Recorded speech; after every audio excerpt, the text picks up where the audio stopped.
I don't know. I think it's pretty clear. It's almost like a TV set.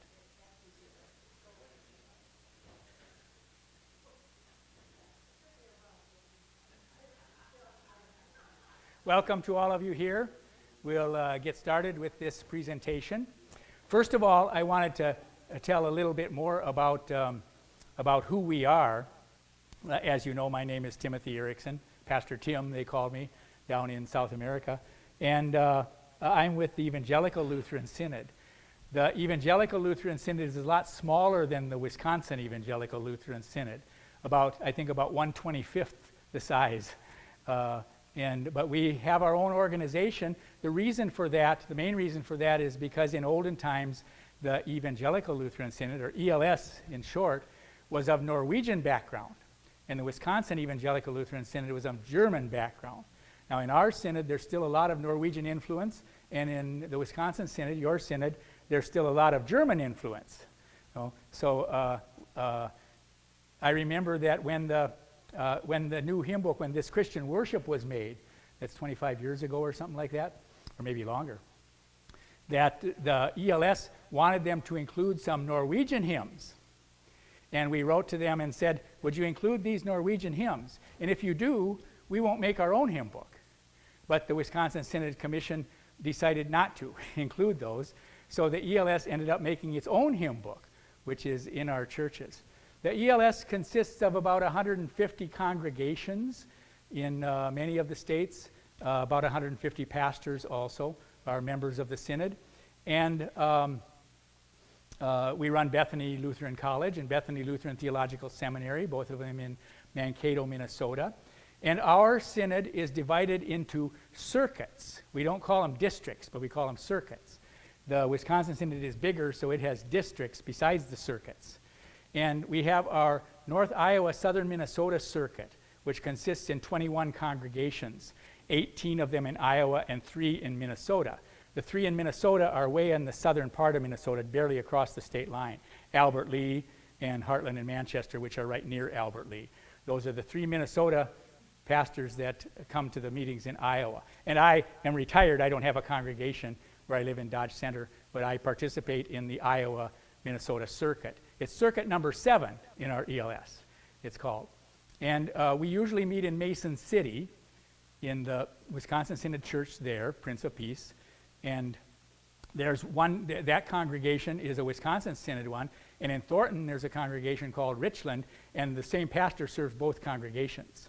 They probably take turns in which synod the pastor wants to belong to. Right now, the pastor is on the clergy roster of the ELS, but he serves the ELS congregation and the Wisconsin Synod congregation. There are several of those arrangements in the country where there's an ELS congregation and a Wisconsin Synod congregation that are served by the same pastor. So that shows how pastors can interchange pulpits and serve in either synod. We usually meet in Mason City. Last week we met in Forest City because the pastor in Mason City had to be gone. But a month ago, as I said earlier, we met in Ames. And the one in Ames, there's an ELS church there called Bethany in Ames. We also have one in Indianola. Those are the 2 southernmost ones in Iowa. And the others are all along the Minnesota state line in the northern part of Iowa. And then Waterloo, too. We have one in Waterloo called Pilgrim and Parkersburg. But most of them are way up in the north along the Minnesota state line, just like 5 to 10 miles south of the state line. And Iowa, we have more ELS congregations in Iowa than there are Wisconsin Synod congregations. So we invite the Wisconsin Synod pastors to meet with us in conferences and things. So your pastor was at the conference in Ames. The pastor in Cedar Rapids, Pfeiffer, was also in the conference in Ames. The 2 pastors from Des Moines didn't make it, but they're also invited to participate with us. And Pastor Sahlstrom in West Des Moines quite often participates in our meetings. But so that's the way we got to know, that I got to know your Pastor Newman here, is through our circuit meetings. We call them circuit meetings instead of district meetings. And that was called a circuit conference, which is once a year. It's a little bit bigger and more formal than our monthly meetings. We meet monthly in Mason City in what we call a Winkel. Winkel is the German word, even though it's a group of Norwegians that meet together. winkle, which means getting into a corner. The pastors get into a corner and they talk things over and explain things to each other and ask each other for advice in their work. And we have a lot of advice giving. Pastors will say, I have this condition in my congregation, what should I do about it? And he gets advice from other pastors on how to handle it. So it's good for the pastors to get together to do that. Our mission work started in 1968. Because our synod was so small, and in the 1960s it started growing more, it didn't have a lot of money to participate in a foreign mission. So it would always send money earlier to the Missouri Synod and participate in their missions, and then to the Wisconsin Synod and participate in their missions. But both the Missouri Synod and Wisconsin Synod encouraged our little ELS to have its own mission someday. And in 1968, the first missionary from the ELS went to Peru and started a mission. Since then, the Synod has added missions in Europe through the Thoughts of Faith, in Ukraine, which was transferred to the Wisconsin Synod a few years ago. Ukraine was started by a pastor in the ELS, Pastor John Shep, who was, at that time, he was the pastor of my parents' congregation up in North Iowa, and he was Ukrainian born. He was born in Germany, but of Ukrainian parents. And so he had it in his heart to start a mission in Ukraine. And he started a radio show while it was still under the communists. And then when it became free, when the Iron Curtain fell, he was able to go and live there. And he started that mission. He died about 2 months ago, Pastor John Shep, the one who started the mission in Ukraine. And he sang at our wedding even. We knew him that well, that he and his wife sang a duet at our wedding in 1976. And that shows how long we've been married. And so that was a mission that was started by the ELS. And then along with Ukraine, Czech Republic was started as an entry point for Ukraine. Czech Republic was out from behind the Iron Curtain before Ukraine and was free to go in. So our missionaries went to Czech Republic thinking that as soon as the communism was done in Ukraine, they would go there, and they did. And then also Latvia, which is a former communist country too. And that's the way we started in Europe. Then in India, there were 2 big Lutheran church bodies there, and they were in different areas, kind of isolated from each other. So it was decided that one of them would be run by the Wisconsin Synod, and another one run by the ELS. And so we have work in India too, although that's all done with Indians now. The ELS doesn't have missionaries living there, but the Wisconsin Synod, I think, maybe has missionary living in India. And in South Korea, a Korean pastor in Chicago learned about our synod and went to the seminary and joined the synod, and he went back to South Korea and started a mission in Seoul, South Korea. And then the 2 missions then from Peru. There was a time when Peru became very dangerous because of a Shining Path guerrilla movement there, communist movement that was killing a lot of people. And so it was decided to start in Chile so that the missionaries, if we had to leave Peru, would have a place to go in Chile. We decided to stay in Peru, a couple of us, but later on they moved me to Chile, but this was after the danger from Shining Path was done. And so that's how we started in Peru and Chile. The name of the church in Chile is called Iglesia Cristiana de la Reforma Luterana de la República de Chile. Oh, here it is in English, so you can see it. Christian Church of the Lutheran Reformation of the Republic of Chile. And that's the official name of our church in Chile. There are 4 congregations in Chile. Family of God, United by Faith, the Vine of the Lord, and the Lutheran Church of San Bernardo. They haven't picked a name for their church yet. I hope they do pretty soon. They're on their own now. There are no missionaries, no United States missionaries in Chile right now. It's all Chileans.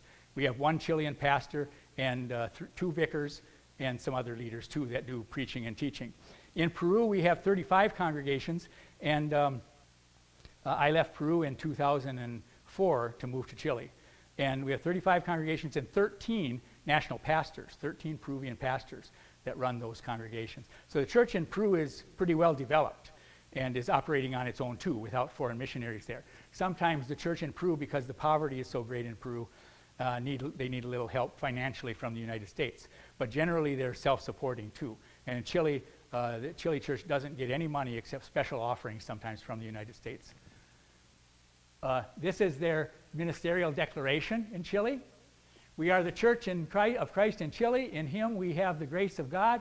Because of him we have forgiveness and peace. Thanks to him, the Holy Spirit gives us personal saving faith. We want to share this with everyone up until the time when we enjoy eternal life in him. This was made a few years ago when this was a popular thing to have a mission statement. A lot of congregations have that in the United States too. And we say, welcome to Chile. Bienvenido a Chile. This is a sign that's on the border.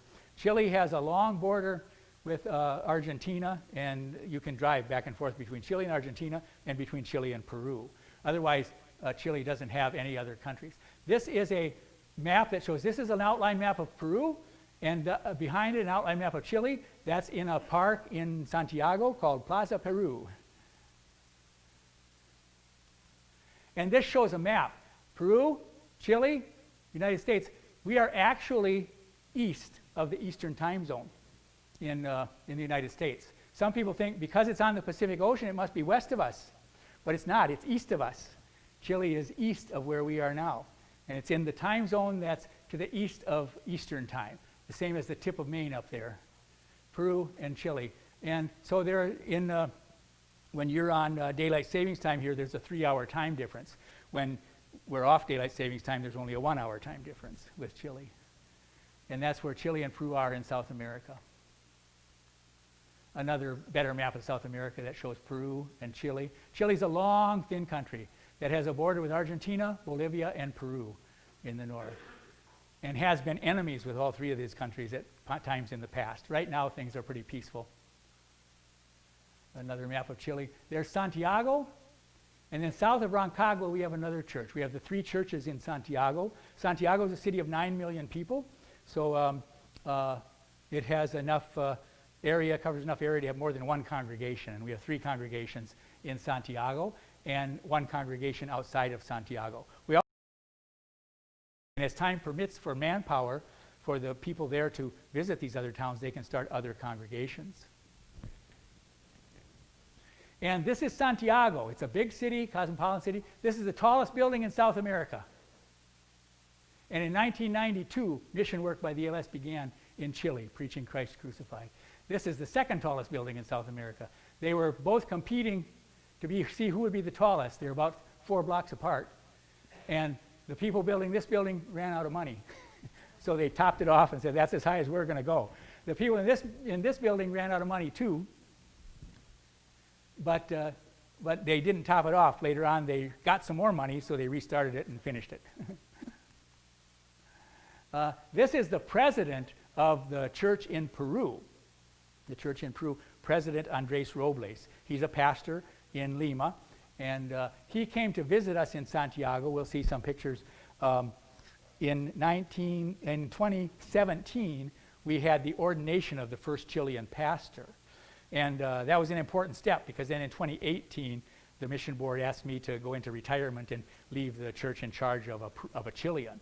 And he came to help ordain the first Chilean pastor. He came from Peru. And he's in front of that tall building. And there are the Andes Mountains back behind there. And another picture of the same. This was when they were constructing the building still. It wasn't quite done yet there. Santiago at night. Some very beautiful scenery. And I'm going to show some touristy pictures first, and then I'll show some pictures of people in the church. A picture of Santiago. And there's the Andes Mountains in the background, probably at around sunset time, or when the sun had already set, but it was still glowing in the sky. This is a flower clock that's in the town of Viña del Mar, a tourist site. And first of all, before I go any farther, this is a poncho, and this is an actual working poncho. I wore it to go. I did a lot of horseback riding on trails and visited mountain villages. And quite a few of our congregations are in mountain villages high in the Andes Mountains, like 13,000 feet high, and some of them. And I would ride a horse to go visit those villages, and I would actually wear this poncho and preach in it. But it's kind of hot, so I'm going to take it off. Huh? It's wool. It's pure wool. Just like sheep wool. And if anybody wants to try it on, you can go hang it over you back there or something. Whoops. I better get the microphone. It's on the front of this here. Yeah. come by me. And I have a green scarf. I also have the pamphlet about Peru and Chile from our mission newsletter. Okay. That I could. Yeah, there's some. There's a Helping Hands newsletter and Mission News that the Synod makes. They prints it up in Mankato, and you can take some home if you want to. There's one about Peru and one about Chile too. And the date doesn't matter. This is the actually an older copy. Okay.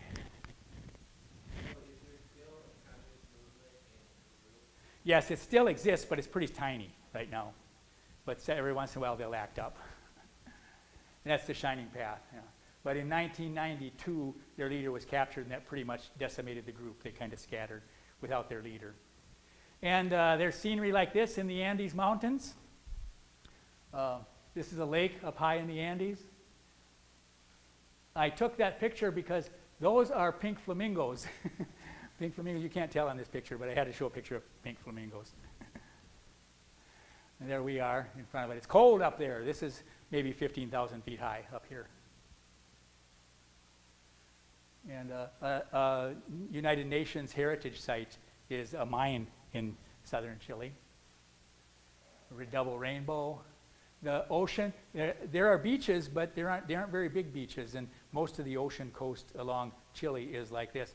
When I moved to Chile, I told people, I'm moving to a country that's long and thin and has mountains on the east side and fjords on the west side. And they said, Norway? Well, no, not Norway. It's not called Norway. It's called Chile, which the landscape is pretty similar. Wineries are a big business in Chile. And there's still a lot of rustic things. People get their milk delivered in a wagon like this, or sometimes their vegetables.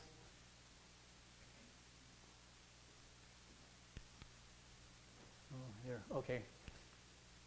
There's a traditional dance called the cueca.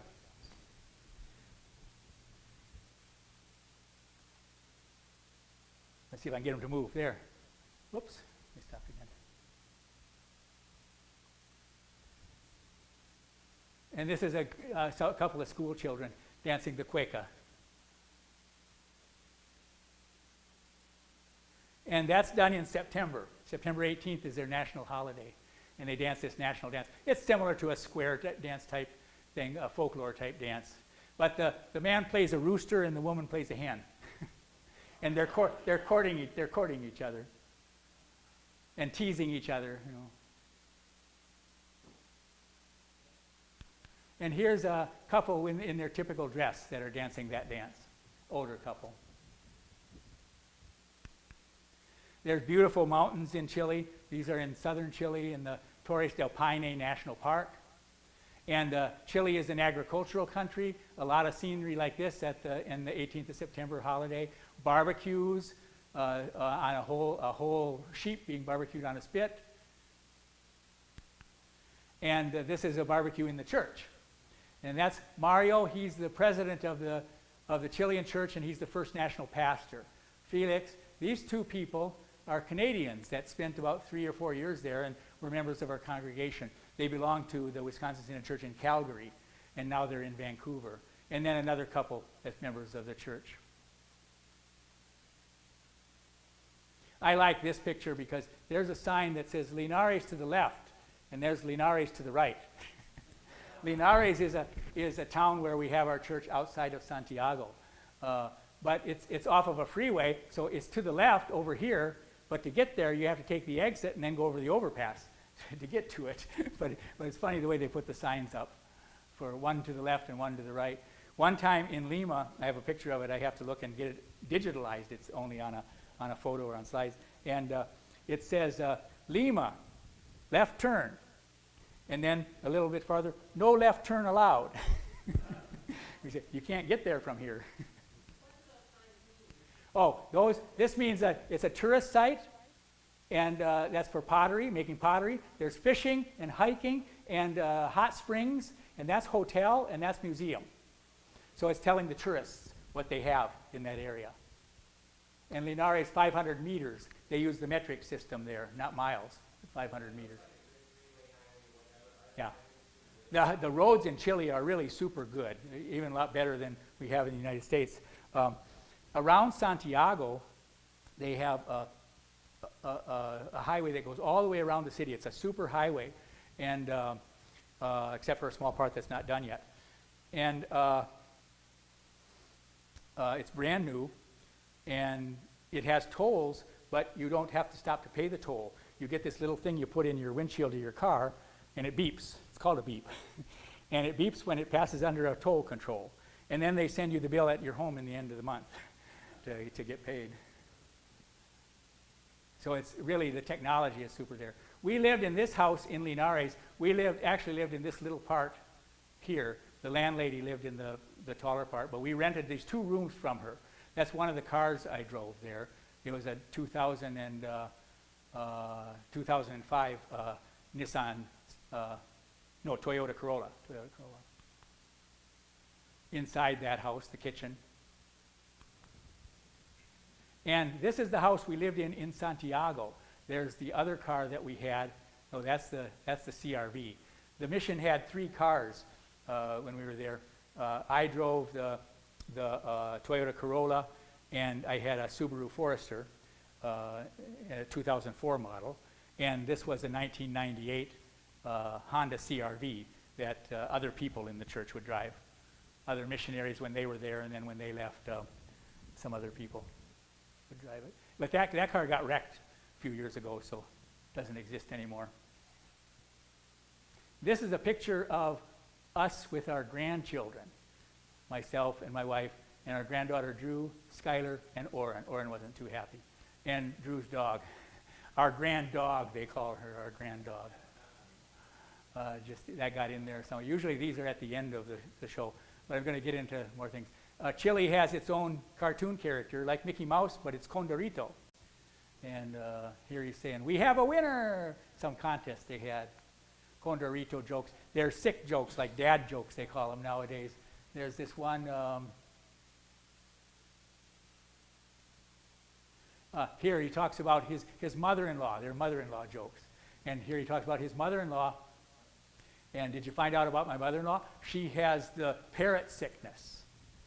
And they said, "What is that, the parrot sickness?" "It's contagious, and it's a psychosis." And he says, "She has the parrot sickness because she repeats everything she hears." So there are jokes like that. Chile also has its own soft drinks, the local brands, Bill's and Pop. In Peru, they have Inca Cola. I don't know if you've ever had Inca Cola. You can get it some places here in the United States. But they have Bill's, which is strawberry flavored, red flavored, and Pop, which is papaya flavored. And these are the characters for the Bill's and Pop. Soccer is a big sport down there, South American football. Chile, champion of America, it says.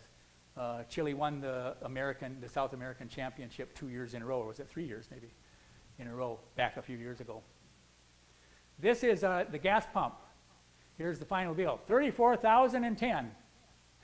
$34,010 and 70. 46.59 liters.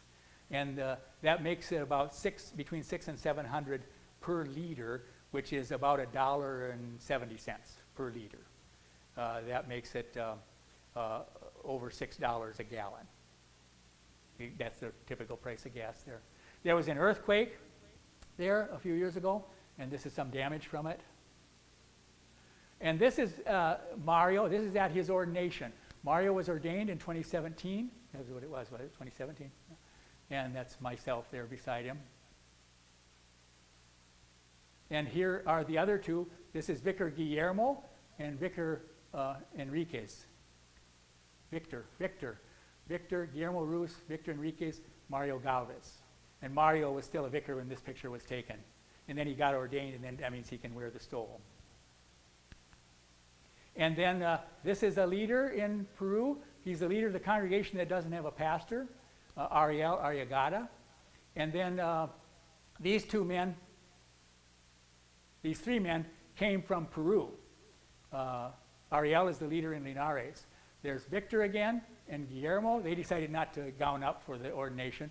Mario at his ordination. Andres, who did the liturgy at the ordination. And Segundo Gutierrez, who's a leader in the Peruvian church, and he's a seminary professor, and Jaime Cortez, who's also one of the leaders. He's the treasurer of the church in Peru. So he came to Chile to bring the church in Chile some money, and also to collect some money. They traded monies, I guess. We have confirmations in our church in Chile. This is a young man being confirmed. Here's another. These 4 people were confirmed in one of our services not too long ago. And this is a part of one of the congregation in La Cisterna. There's Mario again and his wife Millie, and their 2 daughters, Javiera and Fernanda. I have it on a timer, and so it sometimes has to go. And some other members of the church. There's myself and my wife too. And this is a vacation Bible school where my wife was helping.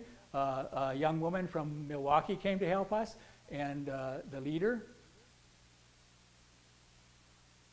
Erica's the leader. That says, he has risen as he said. He has risen like he said. It's a resurrection Bible passage. And some of the children. Business is a big thing, especially it was for me. When I was there in my last years, I sold 4 properties and bought 3. So I became like a real estate person. And she was our lawyer and had me sign some papers. Signing papers was a thing I did big. In preparing for the missionaries leaving, we had to get things in shape so that the missionaries wouldn't be there to do the business, and so that the national leaders could do the business easier. These are the missionaries that have been there. James Olson, Tim Bartels, Carl Kunzel, David Lilligard, Daniel McMiller, Otoniel Rodriguez, who's a Mexican, Ralph Martins, who's now a retired pastor in the Wisconsin Synod, and Timothy Erickson. Ralph lives up in Rochester, not far from where we live. Jim Olson? Yeah, Jim Olson. Did somebody know Jim Olson?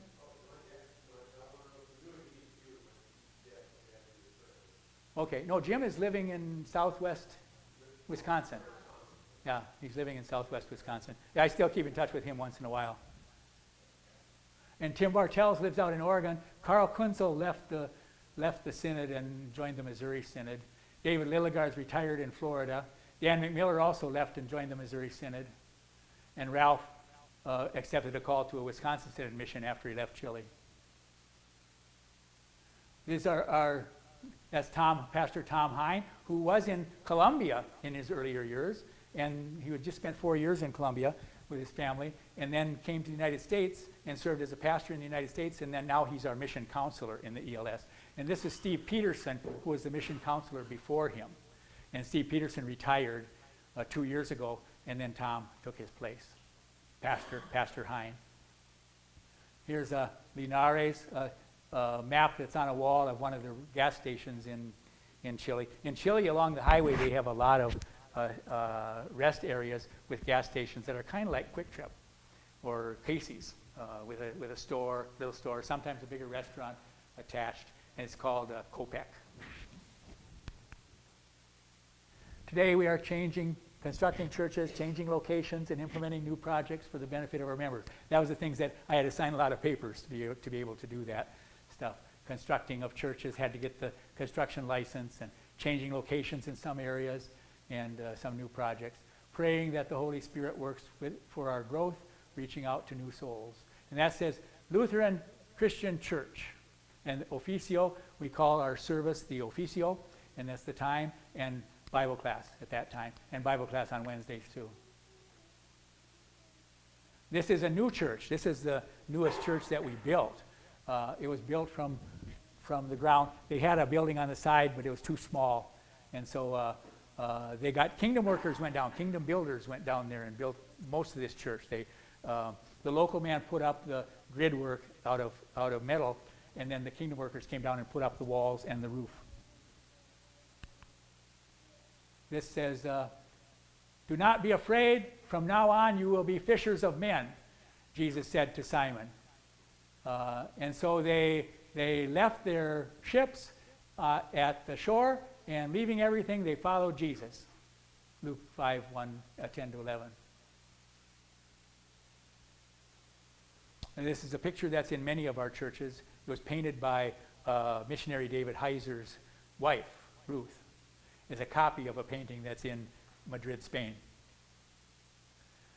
We have social work too, where we help people. This is a dinner that's for homeless people. And the church doesn't run this. It's run by somebody from a municipality. But the church participates by bringing food products to them and sometimes clothing donations. When people would donate clothing from the United States that we could get down there, we would take it out there and give it away to these people.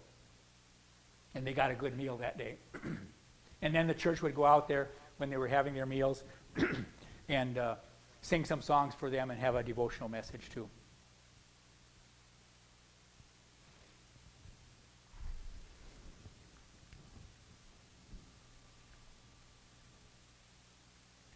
Oh, you can't hear it. I don't have the sound on, I guess. Que los niños son de aquel, quien es nuestro amigo fiel. Si Cristo me ama, si Cristo me ama, si Cristo me ama, la Biblia dice así. So, I think they were all kind of nervous because they were singing so softly and tenderly. This is part of the congregation in Linares. Another view of the new church that we had a view from the outside. This is a view from the inside. It was cold there. This was in June or July, which is middle winter. This one has sound too. Sin, que quiere decir pecado. Pecado. Entonces, la lección de inglés para hoy día. Sin es pecado. Y en el centro de pecado hay una letra I. Y los que han estudiado un poco de inglés, tal vez saben lo que la I es en inglés. Se dice I y significa yo. Sí, significa yo. ¿No? Entonces, en medio del pecado estoy yo. ¿No? Muestra que todos somos pecadores y el pecado comienza con el egoísmo. We don't need to listen to all that. They have a screen there, and because of the lighting, you can't see. It was just the word sin, S-I-N, was written on the screen at that time. Most of our churches don't use paper bulletins anymore. They put the service up on the screen. And I was talking about the word sin, which is in English, it's pecado. I was giving them an English lesson and saying the word pecado in Spanish is sin in English. I said it's spelled S-I-N. And I said there's always an I in the middle of sin. And to use the word I in two ways. There's always an I, as in me, in the middle of sin. And in the spelling, S-I-N, there's always an I in the middle of it. So it has a double meaning. And I said there's always a yo in the middle of pecado. Pecado, I guess I said, or something like that. And so I was giving them an English lesson and also a church lesson in the sermon. And the Chilean church sends this. We give thanks for all the support of our brothers and sisters in the faith. In the ELS, we ask untiringly for your prayers that the church in Chile will continue and true doctrine and saving faith in Jesus Christ will flourish. And this is the church. That was the church in Linares. This is the building in San Bernardo. They like to paint their church in bright colors. And that's on the south side of Santiago, a small rustic building, which serves pretty well. It's good inside. This is the inside of it, dressed for Advent time, before Christmas. They like to have their churches made up very beautifully. That's Victor Enriquez preaching a sermon in that church. Vicar Victor. And Mario preaching a sermon in his church. There's a baptism. We have baptisms in the church. Baptism in a garden of a neighbor house to the church. Whoops. And this is a vacation Bible school picture taken at Christmas time. This is how people dress for Christmas, because you saw people dressed up really cold in June. Now in December it's really warm. And this one year, the church in San Bernardo put a above-ground swimming pool in the backyard and had the VBS kids come in, and they were dressed like this for VBS. And another confirmation, this is Olga. I wonder how Olga's doing. I'd have to ask somebody. We had started the custom of whenever somebody was confirmed, they got a lei around their neck to show that they were special that day. So she got confirmed that day. And this is the church, another church in Puente Alto in Santiago. And that's the church where Vicar Guillermo serves as the leader. Yes, security is very serious in Santiago because there are a lot of, if something isn't secure, there are a lot of break-ins, a lot of crime. And so everything has bars around it like that. Sunset.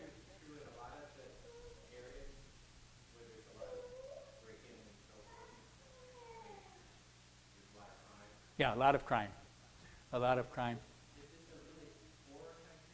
Not really. And in Peru, too, we noticed that Peru has a lot of poverty, but it wasn't the poorest people that would steal. It was just bad people. The poorest people were actually more honorable than some of the bad people. And it was people who really didn't need it that would steal. They were just greedy. The poor people, if they really needed help, would ask somebody for help. And this is the contact information for our church in Chile. I think that might be the end. Okay. That takes care of our pictures, and I see it's only 5 minutes. It's 5 minutes to 11. So if you have questions, we'd be willing to answer some questions. Or did you want to say something, Ellen? I'll take questions at this time. The only comment I would make is that all the ministers and the vicars, the student pastors, they have kept their day job, so to speak. Whatever they made money at to begin with, they continue to do that work. So Pastor Mario is a champion in the martial art called Kenpo, and he and his wife Millie have an academy and have a gymnasium attached to their home, and they continue to teach their students. Vicar Victor is a man who fixes refrigerators and works in the grocery store, which is now Walmart. He has the contract with the Walmart company down in Chile He started small with a shop in his home fixing little things, and now to do all the refrigerators and air conditioning. to do the machines in the Walmart stores. And Guillermo, who you saw in his patio with the bars, it was a big service. They moved out to the front patio for church that day.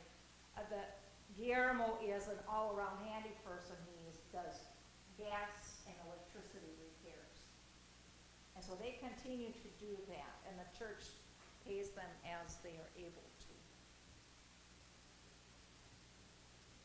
And so my husband's business was, both in Peru and Chile, was that this isn't Pastor Tim's church or the missionary's church, this is your church.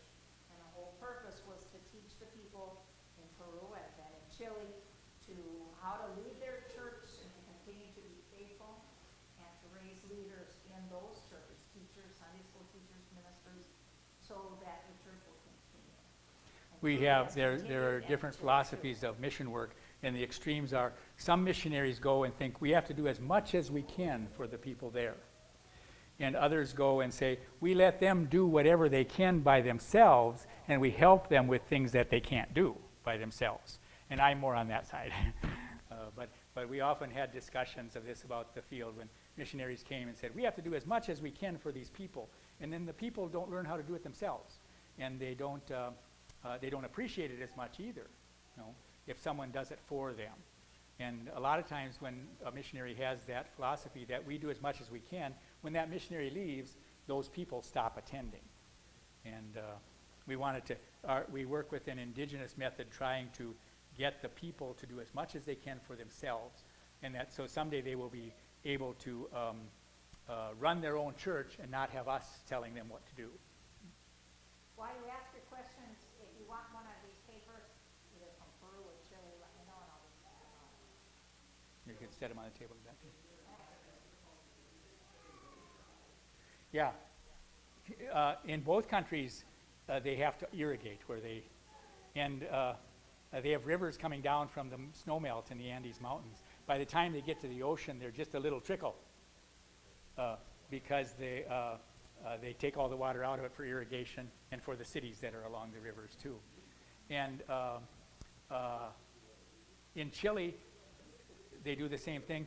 And the agriculture in Peru is more grains like quinoa and kiwicha, maybe you've heard of those, and rice and wheat and things like that. In Chile, it's mainly fruit trees and grapevines. When we were driving south, we were watching the cornfields along on the way here, all the cornfields in Iowa. And if you drive that trip in Chile, you see orange trees and pear trees and cherry trees on one side and maybe grapevines on the other side. And all, for miles and miles and miles, fruit trees and grapes. And they make a lot of wine there. Yeah. Yeah. Right now, clementines. You can buy clementines you see either from Chile or from Peru. Sometimes from other countries too. Sally bought some from South Africa a couple weeks ago.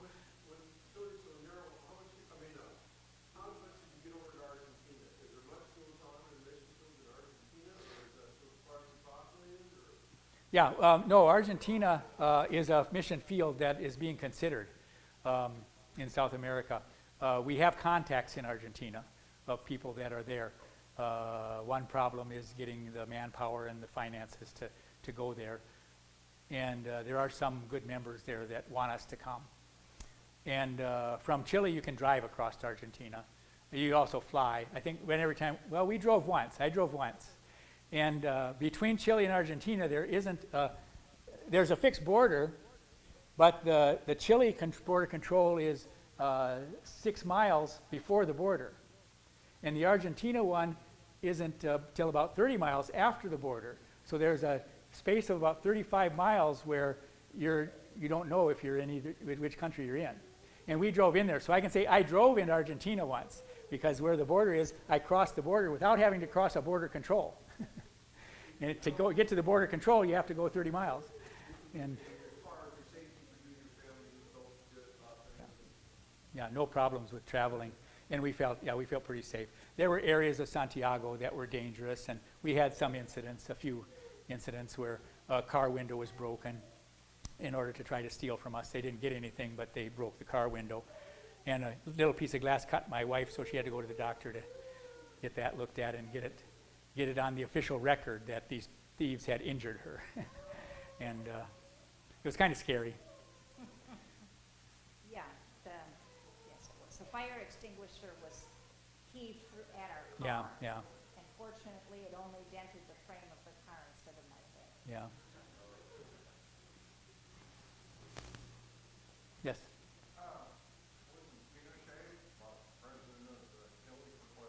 Yes, he was president for.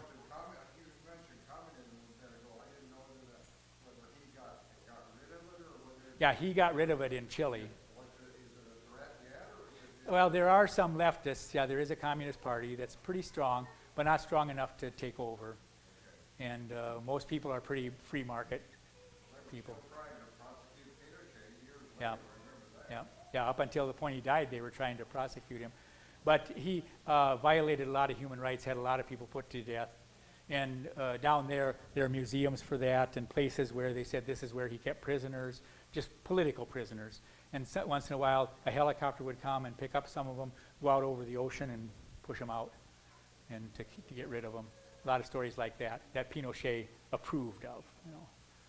They did it under his leadership. But Chile is pretty divided right now. There are people who say, even in our church, we try to be non-political in church, but there are people who say, oh, Pinochet, they say, mi general.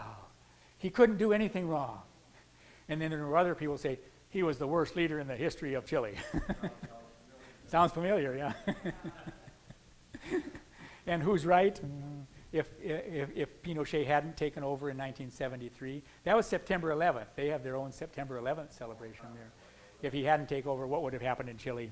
Who knows? Yeah, might be. Yeah, thank you. Thank you for having us and listening to us. We enjoy it. Yes. On behalf of Erickson Church. Yeah, thank you. And then we thank you for coming down. Yeah, the pastor wrote me about this, so I'll be in touch with the right people to make good use of it. Have a good trip on the way home. Are you guys going, you guys